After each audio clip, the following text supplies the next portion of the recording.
Estar bem informado tem um custo. Não estar, custa muito mais.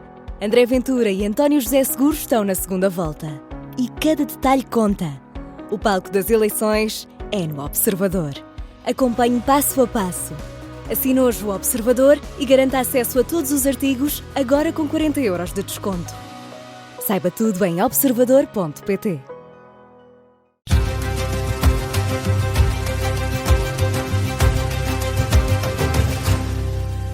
Não se fala de outra coisa, destacamos as histórias que marcam o dia e hoje é tema único. Bruno, Paulo, Carla, falamos de Fernando Mamed e dessa partida. Bem, mais cedo do que se esperava.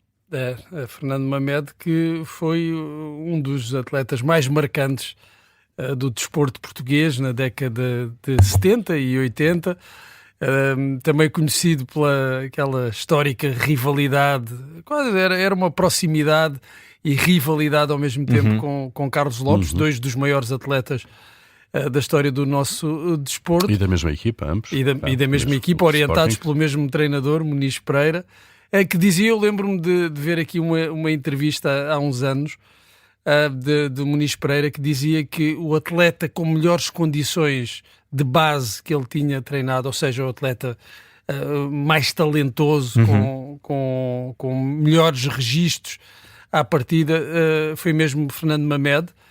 Claro que Carlos Lopes também era um atleta extraordinário, mas havia uma diferença.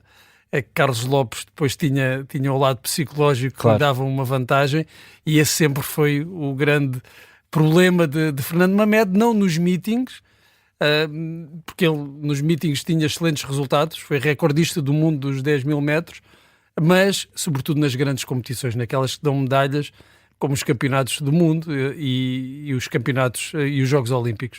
E, não sei se tem esta visão, mas possivelmente há pessoas que o têm, se calhar, com uma imagem injusta por causa disto que estás a falar, não é?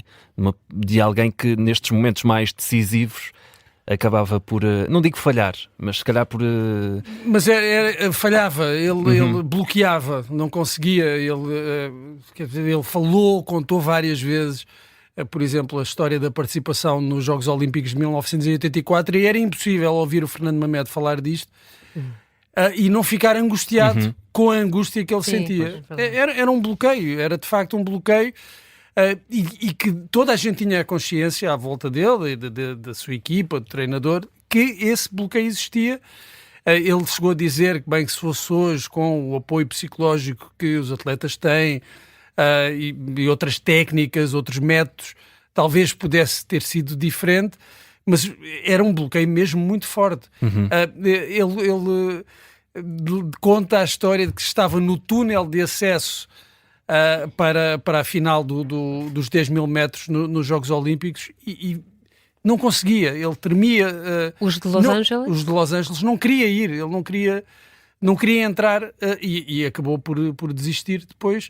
Ele não ia para a frente, ele era o atleta com o melhor resultado, ele chegou, era o favorito, e ele não conseguia. Ele dizia que desde de manhã, já ainda no quarto do hotel, bloqueava completamente, tinha medo, não queria ir competir.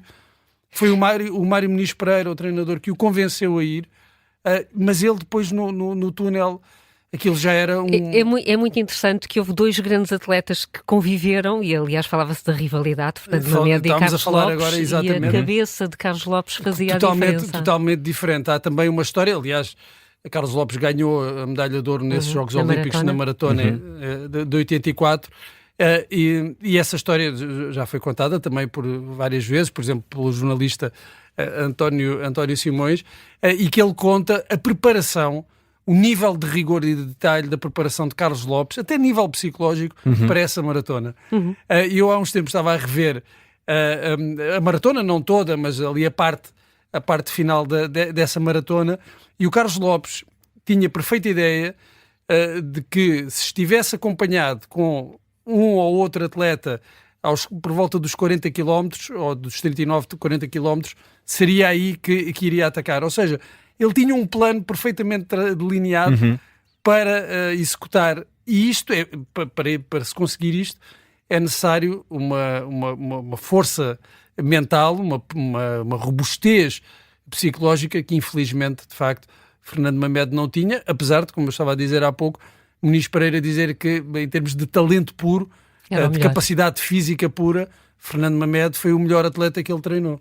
Isto também veio desafiar aqui alguns estigmas, porque muitas vezes se diz e se fala que a saúde mental é uma doença mais presente e fala-se muito mais uma moda, entre aspas, do século XXI, e temos aqui o exemplo de que acabou por trair em alguns momentos o Fernando Mamed. O que era inacreditável é que era, em particular, nas grandes competições. Sim, claro, porque a tensão é maior, a angústia é maior. De medalhas. Quando o que está em causa é medalhas, ele ganhava meetings, ele bateu recordes do mundo. Portanto, ele não eram todos os momentos de pressão. Porque também há pressão noutras competições. Podia ser uma... Era naquelas competições em particular.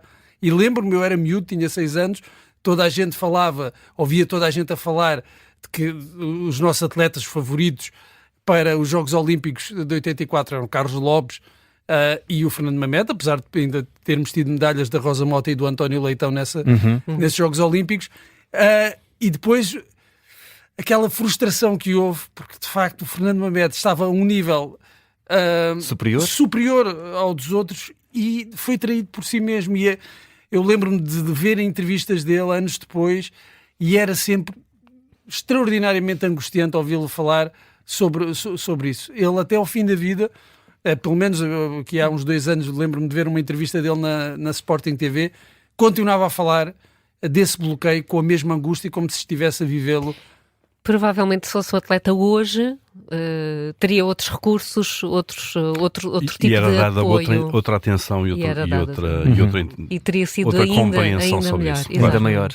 Falávamos aqui do Sporting, ele era visto como um símbolo de dedicação total, era assim que era referido pelo clube, um atleta obsessivo com o treino, como já disseste, Bruno, mas também muito generoso com os mais novos e, portanto, é assim que fica recordado o Fernando Mamed.